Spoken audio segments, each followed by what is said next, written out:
విమానం క్రాష్ అవ్వడం ద్వారా చనిపోయిన మహారాష్ట్ర ఉప ముఖ్యమంత్రి అజిత్ పవార్ గారి మరణం చుట్టూ తీవ్రమైన అనుమానాలు వ్యక్తం చేసుకుంటూ కేంద్ర సంస్థలకు ఫిర్యాదు చేసుకుంటూ మీడియా సమావేశాలు నిర్వహించుకుంటూ వస్తున్న తన దగ్గరి బంధువు ఎమ్మెల్యే కూడా అయిన రోహిత్ పవార్ ఈరోజు అంటే శనివారం రోజు మరోసారి మీడియా ముందుకు వచ్చారు.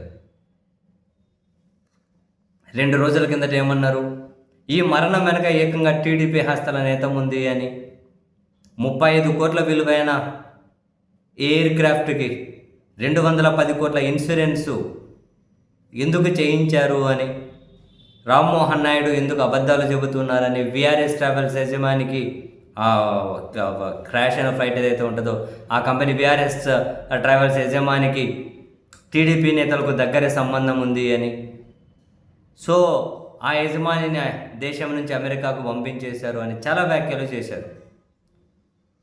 రామ్మోహన్ నాయుడు రాజీనామా చేస్తేనే విచారణ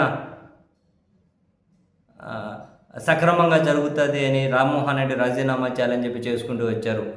ఆయన ఆరోపణలకు ఆధారాలు ఏంటి అని అంటే ఈరోజు మళ్ళీ మీడియాతో చెబుతూ ఉన్నారు, ఆ పైలట్ తీవ్రమైన ఆర్థిక ఒత్తిడిలో ఉన్నారు, అందులో చాలా అదనంగా చాలా ఇంధనం ట్యాంకులు ఉన్నాయి, ఫ్లైట్ కూలిపోయినప్పుడు ఒకటి కాదు చాలా శబ్దాలు వినిపించాయి, ఎందుకు అదనంగా ఫ్యూయల్ తీసుకెళ్లారు, ఎందుకు దాన్ని ట్యాంకర్లతో నింపుకెళ్లారు అని చెప్పి చాలా మాట్లాడుతూ ఉన్నారు.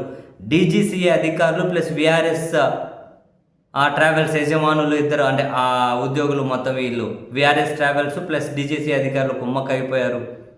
బ్లాక్ బాక్స్ మీద అబద్ధాలు చెబుతూ ఉన్నారు. మోదీ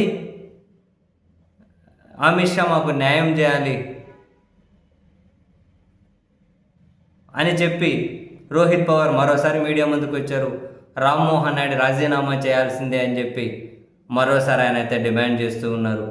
మరి అజిత్ పవార్ మరణం వెనక నిజంగా అదేమన్నా ప్రమాదమా లేకపోతే వీళ్ళు అనుకున్నట్లు ఇంకేమైనా కారణం ఉందా అంటే తెలియదు. మరి తన సమీప బంధువు ఎమ్మెల్యే కూడా అయిన రోహిత్ పవార్ అయితే ఆయన వరుస పెట్టి ఫిర్యాదులు మీడియా సమావేశాలు మా దగ్గర ఆధారాలు ఉన్నాయి, దీని మీద విచారణ జరిపించండి, సీరియస్గా విచారణ జరపాలంటే రామ్మోహన్ రెడ్డి రాజీనామా చేయాలని చెప్పి చాలా సీరియస్గా కమెంట్ చేస్తూ ఉన్నారు.